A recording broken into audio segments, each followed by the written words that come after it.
I just don't understand what you are up to, Miss Alice. I don't get you, sir. This is an institution. ഇത് കൊച്ചുകുട്ടികൾക്കുള്ള nursery സ്കൂളല്ല. ഈ സ്ഥാപനത്തിന് ഇതിൻ്റെതായ ചിട്ടകളും സമ്പ്രദായങ്ങളും ഉണ്ട്. ഇവിടെ join ചെയ്ത് അന്നോട്ട് നിങ്ങൾ അവ ഓരോന്നായി ലംഘിക്കുന്നു. ഓട്ടെ, നിങ്ങൾ സ്വയം തിരുത്തുമെന്ന് കരുതി ഞാൻ ക്ഷമിച്ചു. ബട്ട് ഇന്നലെ ഇവിടുത്തെ വൃദ്ധരായ ഇൻമേറ്റ്സ് നിങ്ങൾ പുറത്തേക്ക് കൊണ്ടുപോയി. That for a whole day. എങ്ങാണ്ടെന്നൊരു ബസ്സും വാടകയ്ക്ക് എടുത്ത് നാട് മുഴുവൻ ചുറ്റിക്കറങ്ങുക. വിത്ത് ഹൂസ് പെർമിഷൻ? ആരോടും ചോദിക്കാതെ എത്തും പ്രവർത്തിക്കാൻ ഈ സ്ഥാപനത്തിന് എന്താ നാഥനില്ലെന്ന് കരുതിയോ? ക്ഷമിക്കണം സർ. ബസ് വാടകയ്ക്ക് എടുത്താണ് തെറ്റെങ്കിൽ അതിന്റെ വാടക ഇവിടുത്തെ ഫണ്ടിൽ നിന്ന് എടുക്കണ്ട, എന്റെ ശമ്പളത്തിൽ നിന്ന് എടുക്കാം. അത് ഞാൻ തീരുമാനിച്ചോളാം. That is not the point I was driving at. I know sir. ഇവിടുത്തെ ചിട്ടകളും സമ്പ്രദായങ്ങളും ഞാൻ ലംഘിച്ചു എന്ന് സാറ് പറഞ്ഞല്ലോ. Can you tell me how? ഇവിടുത്തെ നിസ്സഹായരായ അന്തേവാസികളോട് ഒരു മകളെ പോലെ മനസ്സ് തുറന്ന് പെരുമാറിയതിലൂടെയോ, തിരിച്ചെന്നോടും അങ്ങനെ പെരുമാറാനുള്ള വിശ്വാസവും സ്വാതന്ത്ര്യവും അവരിൽ ഉണ്ടാക്കിയെടുത്തതിലൂടെയോ, അതോ അവരുടെ ഈ വയസ്സുകാലത്തെ കൊച്ചു കൊച്ചു ഇഷ്ടാനിഷ്ടങ്ങളെ ചവിട്ടി അരയ്ക്കാതെ അവരെ ശുശ്രൂഷിക്കാൻ ശ്രമിച്ചതിലൂടെയോ? Tell me sir. അനുവാദം കൂടാതെ പുറത്തു കൊണ്ടുപോയി, ശരിയാണ്. അങ്ങയ്ക്കുള്ളിടത്തോളം ഉത്തരവാദിത്വവും സ്വാതന്ത്ര്യവും അവരുടെ കാര്യത്തിൽ എനിക്കുണ്ടെന്ന് ഞാൻ കരുതിപ്പോയി. ക്ഷമിക്കുക. അങ്ങൊരു കമാൻഡിംഗ് ഓഫീസറും ഇവിടുത്തെ അന്തേവാസികൾ തടവ് പുള്ളികളുമാണെന്ന് എനിക്ക് അറിയില്ലായിരുന്നു. Miss Alice, you are crossing the limits. I am sorry sir. ഇത്രയും ബാലിശമായ ആരോപണങ്ങൾ അങ്ങയെപ്പോലെ ലോകപരിചയമുള്ള ഒരു എക്സ് ബ്രിഗേഡിയറിൽ നിന്നും ഞാൻ പ്രതീക്ഷിച്ചിരുന്നില്ല. എന്റെ പോളിസികൾക്കും നിഷ്ഠകൾക്കും വഴങ്ങി ജോലി ചെയ്യാൻ തയ്യാറുള്ളവരെയാണ് എനിക്ക് ആവശ്യം. ഇവിടുത്തെ ഡിസിപ്ലിൻ അപ്പാടെ പൊളിച്ചെഴുതുന്നവരല്ല. പക്ഷെ ഞാൻ കരുതിയത് ഇവിടുത്തെ അന്തേവാസികളെ സ്നേഹിക്കുകയും ശുശ്രൂഷിക്കുകയും ചെയ്യുന്ന ഒരാളെയാണ് സാറിന് ആവശ്യമെന്നായിരുന്നു. മിസ് ആലിസ്, ഭക്ഷണവും മരുന്നും പാർപ്പിടവും മാത്രമല്ല സാർ ഈ പാവങ്ങൾക്ക് ആവശ്യം. അതെന്നെ ആരും പഠിപ്പിക്കണമെന്നില്ല, എസ്പെഷ്യലി യു. എന്നെ അനുസരിക്കാൻ തയ്യാറുള്ളവർക്ക് എന്റെ നിബന്ധനകൾക്ക് വിധേയമായി വേണമെങ്കിൽ ഇവിടെ കഴിയാം. Otherwise you can walk out. If you feel so, ഞാൻ പോയേക്കാം. Thank you Miss Alice. നിങ്ങൾ എന്റെ ജോലി വളരെ എളുപ്പമാക്കി. Thank you brigadier, and good bye.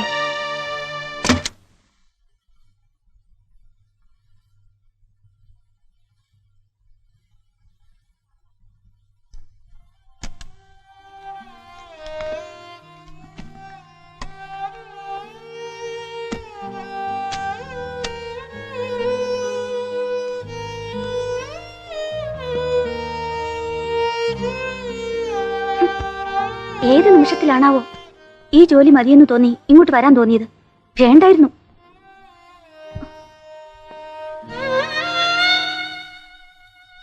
ഓ,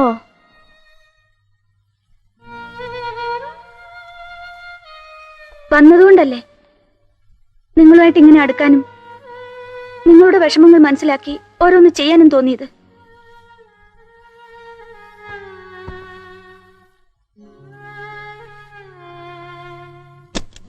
അതിനുവേണ്ട പ്രതിഫലം കിട്ടുകയും ചെയ്തു. വേണമെങ്കിൽ തുടരാത്രേ, മനസ്സില്ല എനിക്ക്. മോളെ, കുഞ്ഞു പോവുകയാണോ? അല്ല, ബ്രിഗേഡിയറുടെ ഉത്തരവനുസരിച്ച് നിങ്ങളുടെ കൂട്ടത്തിലോട്ട് കൂടുകയാണ്. RK സാറ് കൊട്ടുന്ന ബാൻഡ് മേളത്തിനൊപ്പം ചൂട് വെച്ചിവിടെ കഴിഞ്ഞു. കമാന്നൊരു അക്ഷരം മിണ്ടാതെ. എന്നെ കിട്ടില്ല അതിന്. എനിക്കതിന്റെ ആവശ്യമില്ല. ഞാൻ പോന്നു. നിങ്ങളോട് ഇതൊക്കെ പറഞ്ഞിട്ട് എന്താ കാര്യം? സഹിച്ചോളൂ.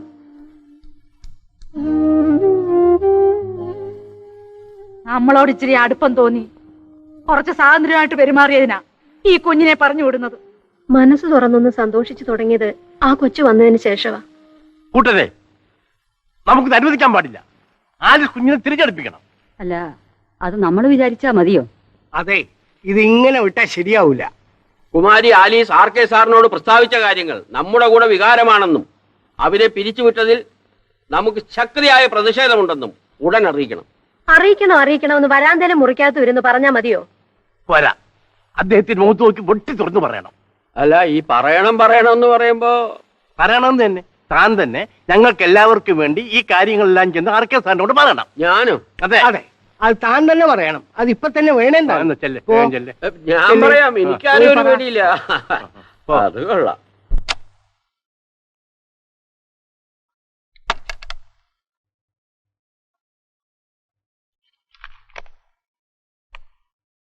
ഉം. ഒന്നുമില്ല, വെറുതെ. വെറുതെയോ? വെറുതെ എന്ന് പറഞ്ഞാൽ ഒരു കാര്യം പറയാനുണ്ടായിരുന്നു. പറഞ്ഞോളൂ. അതായത് നമ്മുടെ കുമാരി ആലീസ് അവരിവിടെ നിന്ന് രാജിവെച്ചു പോയി. അങ്ങനെ പോകരുതായിരുന്നു എന്നാണ് ഒരു എളിയ അഭിപ്രായം. അതവർ പോകുന്നതിന് മുമ്പ് അവരോട് പറയേണ്ടതായിരുന്നു. ഒന്നും കൂടി ഒരു പുനഃപരിശോധനയ്ക്ക് എന്റെ ഭാഗത്ത് നിന്നുമാണെങ്കിൽ അങ്ങനെ ഒരു പ്രശ്നം ഉദിക്കുന്നില്ല. ഇനി അവരതിന് തയ്യാറായി തിരിച്ചു വന്നാൽ തന്നെ അവരെ സ്വീകരിക്കാൻ ഉദ്ദേശിച്ചിട്ടുമില്ല. വളരെ കഷ്ടമല്ലേ സാർ അത്?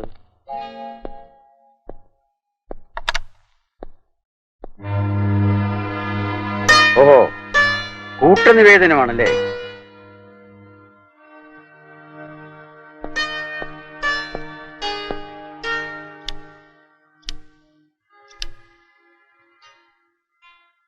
ഇവിടെ ആര് വേണം ആര് വേണ്ടെന്ന് തീരുമാനിക്കുന്നത് ഞാനാണ്. ഈ സ്ഥാപനത്തിന്റെ ഭരണപരമായ കാര്യങ്ങളിൽ ഇവിടുത്തെ അന്തേവാസികൾ ഇടപെടണമെന്ന് ഞാൻ ആഗ്രഹിക്കുന്നില്ല. ഭരണത്തിലൊന്നും ഞങ്ങളില്ല സാർ. ആലീസ് കുഞ്ഞിനെ തിരിച്ചു വിളിച്ചാൽ മാത്രം മതി. പിന്നെ എന്ത് വേണമെങ്കിലും ഞങ്ങൾ സഹിച്ചോളാം. സാധ്യമല്ല. എങ്കിൽ ഞങ്ങളെ കൂടെ അങ്ങ് പുറത്തിറക്കി വിട്ടേര്. അതെനിക്ക് കൂടെ തോന്നണമല്ലോ. മർക്കടമുട്ടി സാറിന് മാത്രമേ ആകാവുന്നില്ലല്ലോ.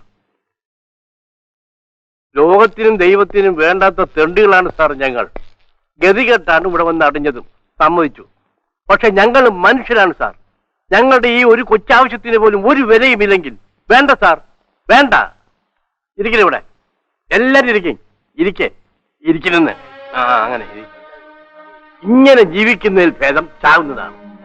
അങ്ങനെയെങ്കിലും ശേഷിക്കുന്ന ആയുസിന് ഒരു വില ഉണ്ടാകട്ടെ. ആരിസ് കുഞ്ഞിനെ തിരിച്ചെടുത്തിട്ട് മതി നമുക്ക് ജലപാനം. ഞാനതിനെ ശക്തിയുക്തം പിന്താങ്ങും. ഞങ്ങൾ ഞാനും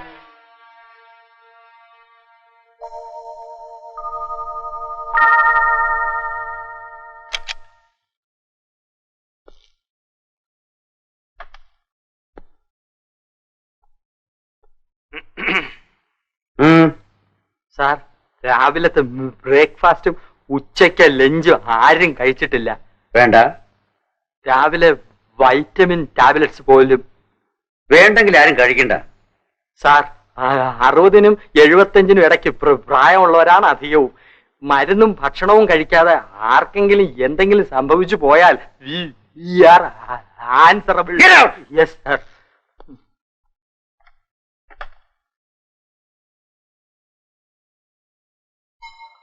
എനിക്ക് ആകപ്പാടെ കണ്ണിൽ ഇരുട്ട് കയറുന്ന പോലെ തോന്നുന്നു. ആകപ്പാട ശരീരത്തിന് ഒരു ഘനക്കുറവ്. ചിലപ്പോ ഇങ്ങനെ ആയിരിക്കും അവസാനത്തിന്റെ ഒരു തുടക്കം. എന്നാലും വേണ്ടില്ല, ഇത് ഇന്ന് പിന്മാറുന്ന പ്രശ്നമില്ല. അത് ഈ ജന്മത്തിൽ ഏതായാലും ഇല്ല.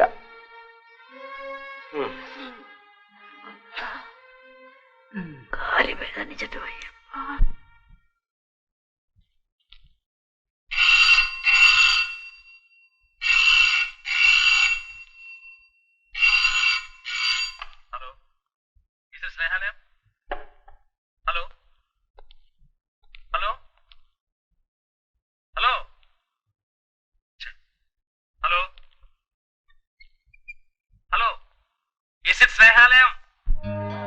അതിലിട്ട് വലിപ്പിക്കാതെ അങ്ങ് വേഗം വിളിക്കുന്നുണ്ട് പടച്ചോനെ. അയ്യോ ഭഗവാനെ,